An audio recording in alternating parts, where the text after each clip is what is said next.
At ang huling-huling khalifa ng Abbasid na si Mu'tasim Billah. Si Mu'tasim, matanda na. At imagine niyo sa 500 years na khilafa ng mga pamilya ng Abbasid, hindi na nasanay na may digmaan yun. Pero yung kanyang katandaan, nasanay sa marangya na buhay. Kasi nga, sobrang yaman ng Baghdad. Hindi ini-expect ng mga Muslim na may mangyayari sa ganong panahon. At alam niyo yung China, sobrang laki niyan. At ang China, matagal nang nag-exist yan. Pero dati, ang China, hindi pa yung ganyang kalaki ng nakikita natin sa mapa, hindi pa yung ganyan. Kasi ang China, 5 region yan. Yung Tibet, Turkestan, tapos yung Manchuria, pati yung Inner Mongolia. 5 yan. Dati, ang China, yung tinatawag na Manchuria lang. Ang Manchuria Empire, nandyan yung Beijing, yung capital city. Ngayon, kung saan lang yung sakop ng lupa niya, yun ang tinatawag na China. Pero yung malapit sa Nepal, sa India, tinatawag na Tibet, tinatawag na Tibetian yan, ay malaki mga bundok mga nandyan. Hindi pa dati under ng Chinese yan. At ang norte, yung malapit sa Russia, pati Mongolia na Chinese, yung nandyan yung maraming Muslim tinatawag na Uyghur. Dati hindi pa parte ng China yan. Tinatawag na Turkestan. Ngayon, wala nang bansang Turkestan kasi nakuha ng China. The point is, ang China matagal na nandyan. Yung history ng China, sinasabi nga nila, 2000 BC, bago pa si Kristo, 2,000 taon nandyan ang China. Sa history ng Islam, kahit sa panahon ni Propeta Muhammad sallam, hindi umabot yung Muslim sa China. Maliban lamang sa panahon ng Abbasid. Hindi sa panahon ng Umayyad. Sa panahon lang ng Abbasid, na-encounter ng mga Abbasid yung Chinese, mga Chinese.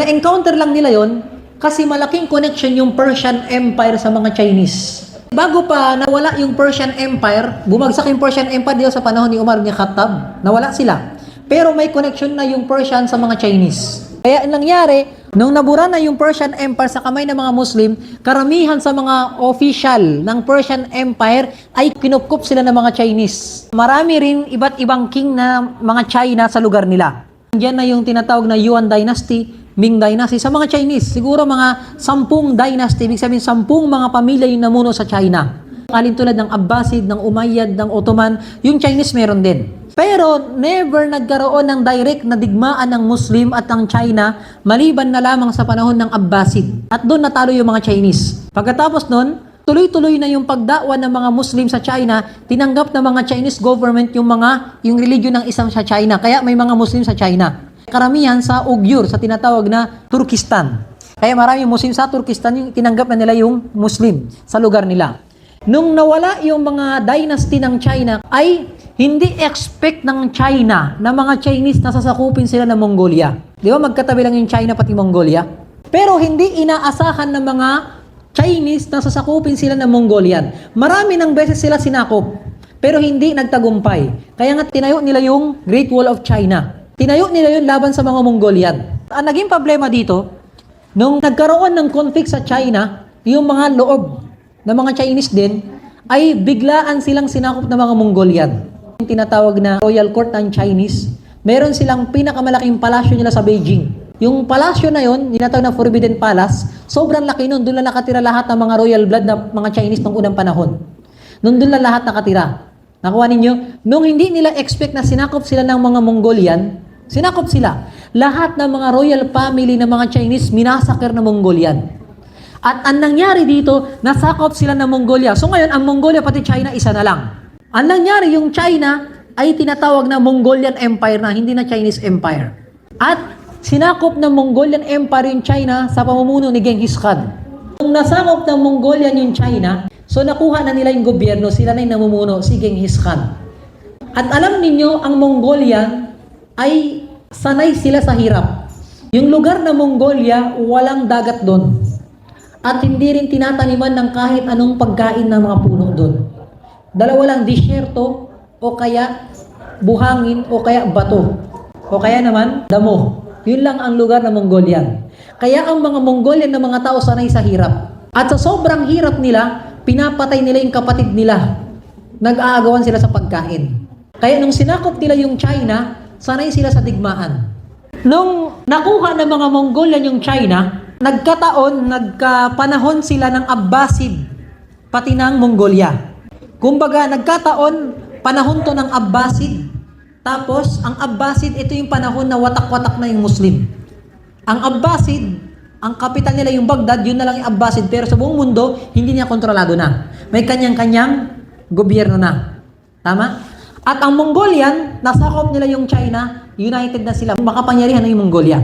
Sinakop din nila yung Japan, sinakop nila yung Korea, sinakop nila, marami silang sinakop, hindi na sila nagtagumpay sa pagsakop sa Japan. Pero sinakop nila yung mga Korean din. Matagal ang Korean sa pamuno ng Mongolian. May boundary ang mga Mongolian pati Muslim. Yung sa Khawarizm. At ang mga namumuno sa lugar ng Khawarizm ay mga Muslim na mga Khurasan. Malapit din sa Iran. Nabanggit ng mga historian na may mga Mongolian na pumasok sa lugar ng mga Muslim na ang punto lang nila ay magbi-business lang. Ang ginawa ng mga Muslim doon sa Khawarizm, pinatay ng mga Muslim yung mga Mongolian. Punta lang sila dito, tapos binugbog sila, dayo kayo. May mga pumatay sa kanila ng mga Muslim. Hindi ko alam kung anong dahilan nun. Pero ang governor nun, si Muhammad Khawarizm siya. At yun yung kinagalit ng mga Mongolian.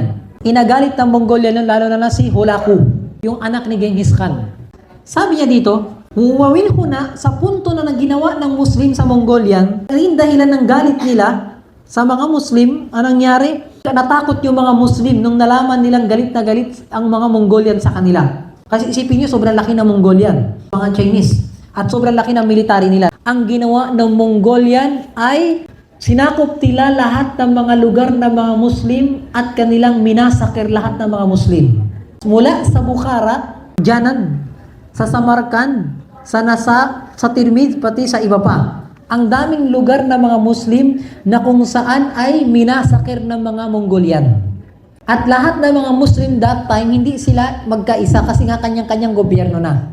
Binanggit nga ng ibang ulama ng historian, sabi nila, ang nangyari sa lugar na Bukhara. Ang Bukhara, doon pinanganak yung lugar ni Imam Bukhari. Sa Uzbekistan, tabi ng Iran. Katabi ng Armenia, pati ng Iran, ang Uzbekistan. Sinabi ng historian na nangyari doon, sabi niya, وَدَخَلَ الْكُفَّارِ الْبَلَدِ.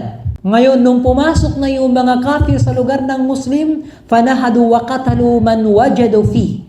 Ang lahat ng mga makita nilang buhay na tao ay kanilang pinagpapatay, minasakir nila. Lahat ng Muslim. Wa ahata bil muslimin, at lahat ng Muslim ay pinalibutan nila. Ang ginawa nila lahat ng mga Muslim sa lugar na yon, halimbawa doon sa Bukhari, lahat ng babae hiwalay. Lahat ng lalaki hiwalay. At ang ginawa nila doon, wa kana yawman aziman min kasratil buka min ar-rijali wan nisa. At yun na ang pinakamatinding nangyari sa history daw ng dunya, ng mundo, sa lugar ng Bukhara. Nung lahat ng mga babae hiniwalay nila, tapos lahat ng mga lalaki hiniwalay nila, tapos lahat ng babae ay nirape nila, pati bata o matanda. Pagkatapos nilang rapin, ay chinap-chap nila yung katawan. Ganon ang ginawa ng mga Mongolian sa lahat ng Muslim, lalo na sa Bukhara. وَتَمَزَّقُ كُلَّ مُمَزَّقُ, at lahat ay pinagpupunit lahat nila ng pwedeng punitin sa lugar na yon. وَاقْتَسَمُوا النِّسَاءَ أَيْضًا, at lahat ng babae ay kanilang nirape. Dito binanggit ang historian. At siya, وَأَصْبَحَتْ بُخَارَ خَاوِيَةً عَلَى أُرُوشِهَا كَأَن لَّمْ تُغْنِ بِالْأَمْسِ. At ang nangyari sa lugar na Bukhara, na isang city ay parang nawala yung buong city. وَارْتَكَبُوا مِنَ النِّسَاءِ الْعَظِيمِ وَالنَّاسُ يَنْظُرُونَ وَيَبْكُونَ. At lahat ng babae sa Bukhara ay nirape nila, tas lahat ng lalaki nakatingin ng mga Muslim. وَلَا يَسْتَطِيعُونَ أَن يَدْفَعُوا شَيْئًا مِمَّا نَزَلَ بِهِمْ. Lahat ng mga tao ng mga Muslim doon sa lugar na yon, walang kayang dumepensa sa kanilang sarili, ultimo sa kanilang pamilya, hindi nila nagawang kadepensahan, tulungan. Faminhum man lam yarda, meron sa kanila umabot sa punto na hindi na kayang tignan yung nakikita sa kanya, fakhtaral maut, mas pinili na lang mamatay. Ang ginawa niya, tumayo siya, makipaglaban siya hanggang sa mapatay lang siya. Walang laban. At lahat ng mga lalaki, hiniwalay sila. At ang ginawa dito, waqadtil, binanggit ng ibang istorya ng mga ulama ng tao, mu'arrikhun, ay lahat ng mga lalaki sa Bukhara, isipin yung buong Manila. Lahat ng lalaki dito inipon sa luneta. Andiyan, lahat ng lalaki. At ang ginawa sa lahat ng lalaki, pinugutan lahat ng ulo. Pagkatapos nun, hindi lang pinugutan ng ulo. Ang pinakamalaking masid sa Bukhara, kasi laki siguro, mas malaki pa sa Golden Mosque, ilagay mo kasi laki na luneta, lahat ng ulo ng pinugot nila, doon nila nilagay lahat ng ulo ng Muslim. Hanggang sa umabot lahat ng ulo ng Muslim, may parang triangle na pyramid, lahat ulo ng Muslim na lalaki yun. At sino man sumuko sa kanila, sumurrender, ay anong gagawin? Pinapatay pa rin nila kahit sumurrender ka.